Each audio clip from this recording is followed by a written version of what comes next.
moins 200 pour l'instant depuis le début.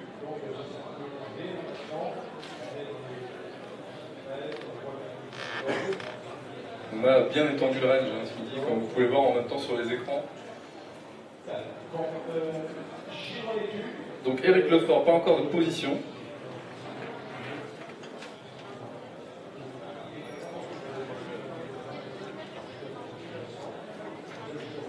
Position ouverte par Cyril sur le pétrole à l'achat.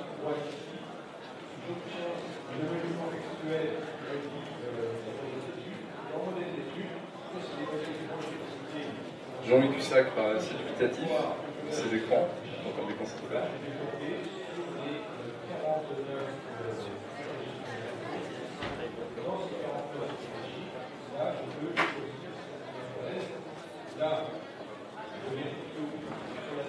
Ok, donc pour l'instant à 0, si on compte les positions fermées et les gains latents.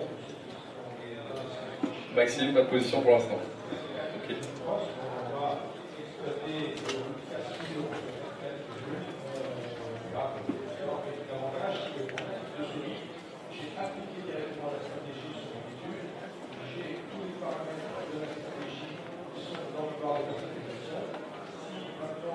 Est-ce qu'on a peut-être des personnes dans la salle qui sont habituées à ces heures de trading entre midi et 2? Est-ce qu'il y en a qui se lèvent tôt, qui mangent tôt, qui sont devant les écrans à cette heure-là?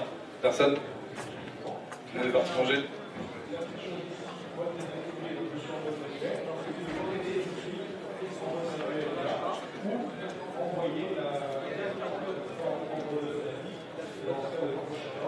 On peut noter Gaël éventuellement.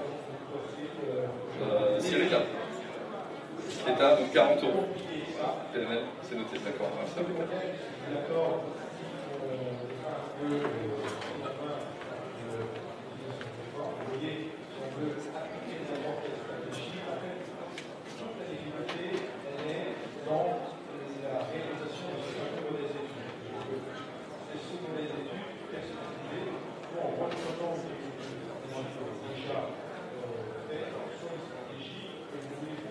donc une position de David Biocchi qui vient d'être fait à l'achat donc sur le crude, et on a son graphe qui est ici en bas et qui est rentré visiblement à 46,12.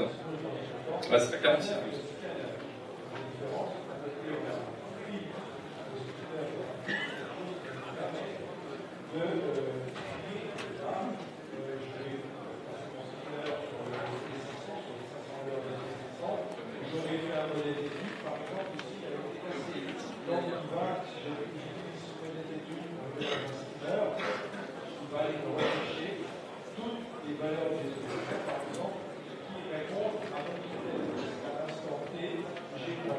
Ce serait peut-être intéressant, Gaël, une fois que David aura clôturé sa position, de savoir s'il s'attendait à un reverse sur le marché par rapport au support qu'il a identifié.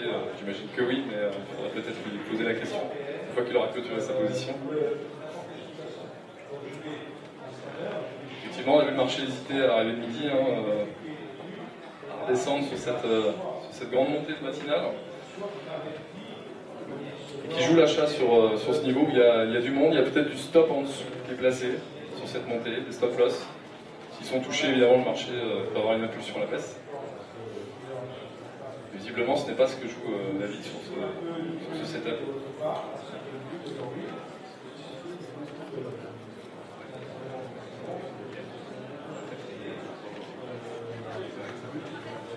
C'est une bonne remarque.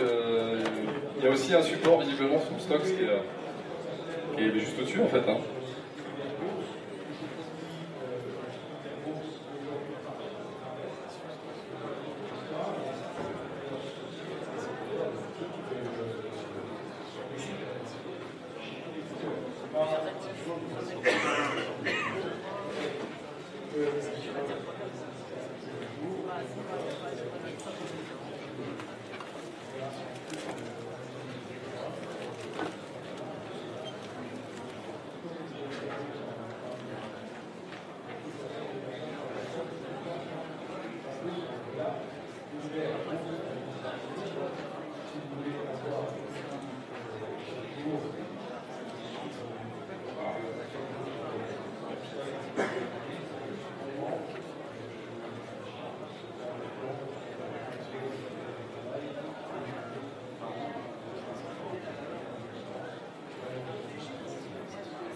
Donc dans ces moments-là, effectivement, on remarque, pour ceux qui étaient là ce matin, que la position par exemple sur le coup de David a été un petit peu plus rapide, un petit peu plus longue, pardon, ce midi par rapport à la volatilité de ce matin. Effectivement, le scalper au jour le jour doit aussi s'adapter en fonction de la volatilité, de la volate, entre guillemets. Et donc dans ces conditions-là, on est peut-être obligé de rester un peu plus longtemps en position, on s'expose aussi un peu plus aux différents mouvements qu'il peut y avoir dans le sens contraire d'où on est positionné. Il était à l'achat. 46,12, il a clôturé sa position déjà à 46,14. Il a fait 2 points de gain sur ce trade.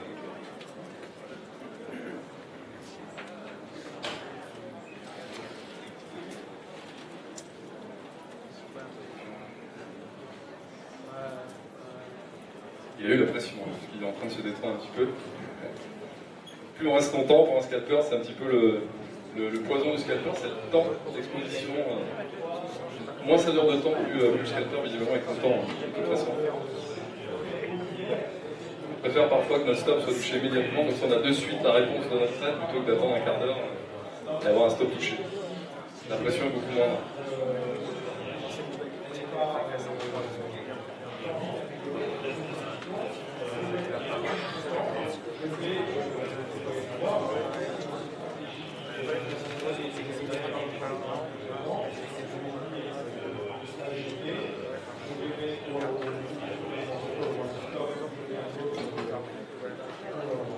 Et il reste 30 minutes sur la moitié de ce deuxième round.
On a quand même des traders qui regardent plusieurs marchés, hein. Il y en a qui vont regarder que 2, mais on a un jeune joueur Maxime avec 6 carnets d'or visiblement sur son même écran, donc sur 6 marchés, et pas de position pour l'instant. Donc on est vraiment quelque chose d'assez calme pour Maxime, je parlais.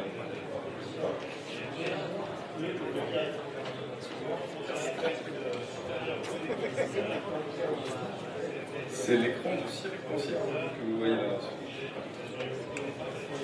Il y a ces graphiques-là sur un écran, et sur son deuxième écran, il y a ces carnets d'or.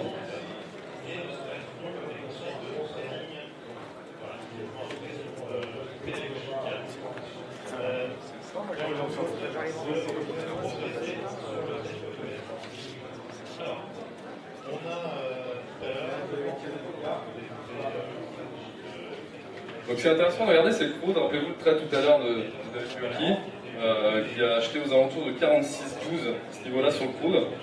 Alors on ne lui a pas encore demandé, mais peut-être que l'hypothèse était de dire effectivement on avait un support qui s'était formé ici, le marché entre 11h et midi, même un petit peu après midi, n'est pas passé en dessous de ces deux grandes bougies haussières.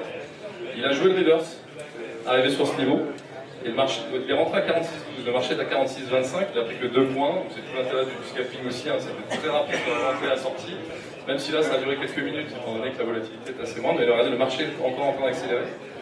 Et par rapport au point d'entrée possible, on était déjà à 15 bons ticks, 15 bons points de gain, sur un setup très simple en fait, quelque chose d'assez basique, aucun indicateur, juste identifier ce qu'on appelle les supports techniques, donc qui sont uniquement basés finalement sur l'analyse de l'action du prix, du price action, on a pu entendre aussi comme terme, en anglais évidemment. C'est des setups qui fonctionnent évidemment. On a aussi Tom Bougart qui ce matin nous expliquait qu'il n'avait pas d'indicateur. Il était sur la même stratégie que visiblement David ici. Il regarde uniquement l'action du prix.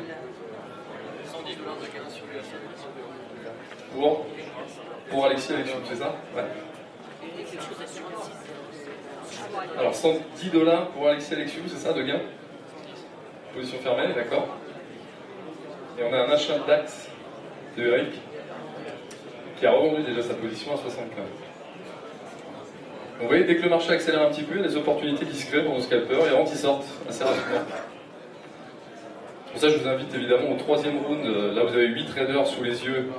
Ils vont plus être que 4 à la fin de cette séance. Ils vont s'affronter à partir de 15h30 sur l'ouverture US, l'ouverture de Wall Street. Où là, la volatilité, évidemment, sera, je pense, au rendez-vous, espérons. Et va permettre aux traders d'avoir plus d'opportunités à nos scalpers.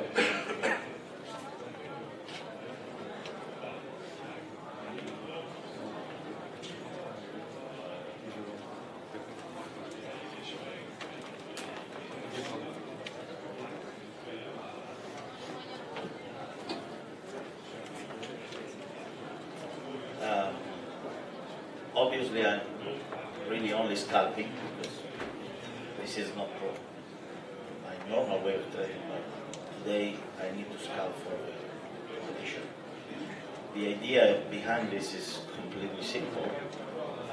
I see the market really going up on the crude oil. Alexis told me before it was $1 up. So I see the market doing this situation like this, then increasing a lot, coming back exactly on the same target. The market congested a little here, so I decided to buy. Just went for 2 free ticks. I took 2 exactly. I took 6 ticks globally on the crude oil, and the idea was that the market can rebound. I know that the market later rebounds really more, but I'm only here to scalping for the competition. Okay, that's all. Merci David. Donc, petite traduction rapide.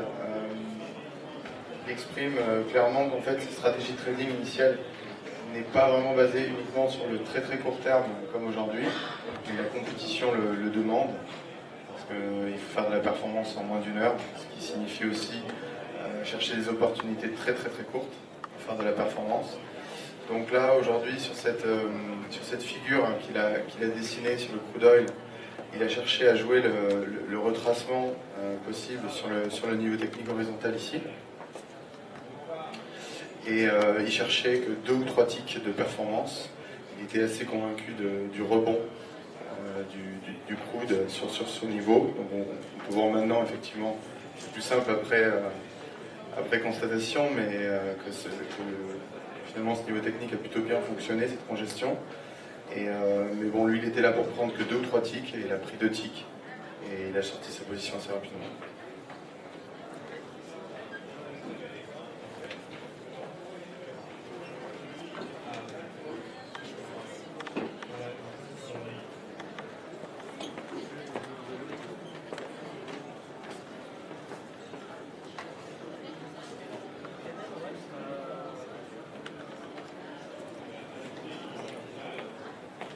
On demande un petit topo de PNL. Donc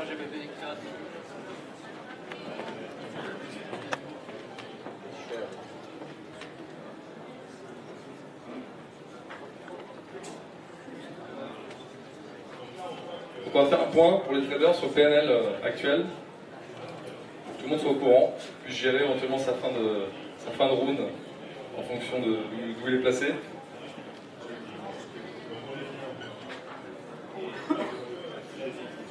Donc 250 pour Tomuga, 78 pour Davidé. Est-ce qu'on peut avoir l'écran C ici, la table C? Je crois que le PC de Jean-Louis est relié, pas celui de Maxime.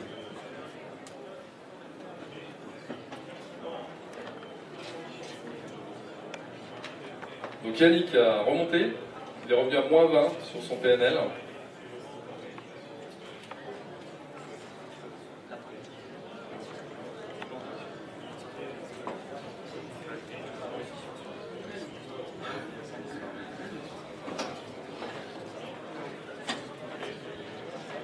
Ok, donc pour Alexis, on a 110 € de PNL, mais on a une perte latente visiblement de 75.